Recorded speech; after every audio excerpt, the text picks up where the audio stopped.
I grew up in my father's store. That's not a figure of speech.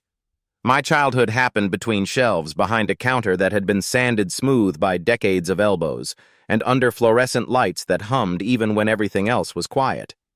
My father believed in two things: consistency and observation. "People tell you who they are," he used to say, "if you're patient enough to notice." He wasn't a suspicious man. He was a practical one. The store survived because it didn't attract attention. Same layout, same prices, same hours. People trusted it because nothing ever changed. When he passed, the store became mine. I didn't upgrade it. I didn't rebrand. I kept it exactly the way it was because the neighborhood didn't need something new. It needed something reliable.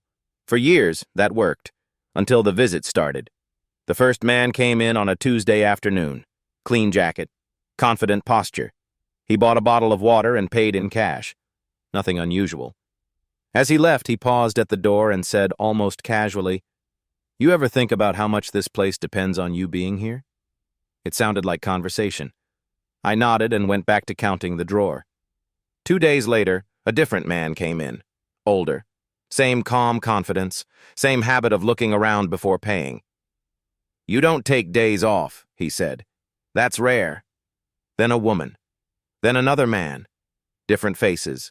Same pattern. They never came together, never stayed long, never crossed lines that could be reported. But each one added a piece. "You're alone a lot. Deliveries come early here. Back door's older than the front." Individually, nothing meant anything. Together, they formed a map. I didn't panic. That wasn't how I was raised. My father taught me that fear makes you sloppy. Observation makes you invisible. So I watched. I noticed that none of them ever came during rush hours. Never when more than 2 customers were inside. They rotated days, rotated times, rotated tone. They weren't threatening me. They were testing the environment. Weeks later, the pressure shifted. One afternoon, a man I'd never seen before walked in and stood too close to the counter. He didn't buy anything. "You ever had trouble with suppliers?" he asked. Before I could answer, he smiled. "Because trouble has a way of spreading." He left. The next day, a delivery showed up late. The driver claimed he'd been redirected. The day after that, a supplier called asking about a complaint I never made. Nothing serious, nothing provable, just friction. That's when I understood what they were doing. They weren't trying to rob me. They were positioning themselves as a solution. The offer came quietly. One of the original men came in late at night, when the street was loud and the store was empty. He leaned on the counter like we were old friends. "Look," he said, "things happen in neighborhoods like this. Break-ins, inspections, mistakes, but some people help prevent that." I didn't respond. He slid a card across the counter. No logo, just a number. "Think of it as insurance," he said. I didn't call the number. Instead, I prepared. My upbringing taught me something important. People who believe they're in control stop hiding their footsteps.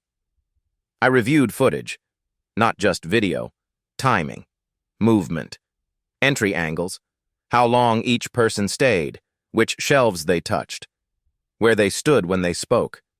They assumed I was passive. They assumed wrong. When I didn't respond to the insurance, things escalated. A freezer malfunctioned, intentionally misreported. A city inspector showed up for a surprise visit. A rumor spread about expired inventory. None of it stuck.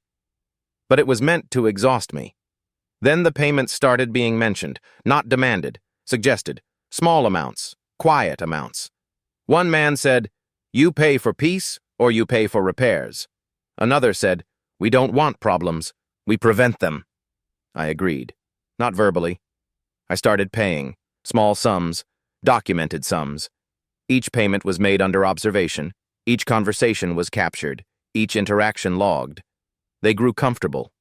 More members appeared. Some just watched. Some spoke. Some waited outside. They thought the store was isolated. They didn't know my father had wired the place long before I owned it. Not for paranoia, but for redundancy. Multiple angles, overlapping audio, storage systems they didn't recognize. They also didn't know I wasn't the only one being pressured. What ended them wasn't anger. It was coordination. Once I had enough, I stopped paying. That's when they made the mistake of coming together. 3 of them entered at once, confident, annoyed, careless. One spoke. One blocked the door. One stood by the shelves. They said things they'd never said alone. They referenced each other. They confirmed the network. I didn't argue. I reached under the counter and placed a folder on top. Inside were transcripts, images, dates, payment trails, voice matches. At the top was a timeline. I told them calmly, "This store doesn't need insurance." One of them laughed. I pressed another button. Not an alarm, a live upload. I told them the footage had already been shared with the city and the police as a precautionary record. They left fast. It didn't matter.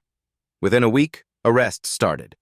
Turns out, connected groups leave patterns when someone takes the time to map them. The store stayed open through it all. Same hours, same bell. People still come in, buy their things, and leave without noticing anything changed. That's the lesson my father taught me. Danger doesn't always announce itself. Sometimes it walks in, pays cash, and assumes the quiet man behind the counter isn't paying attention. And sometimes, it's wrong.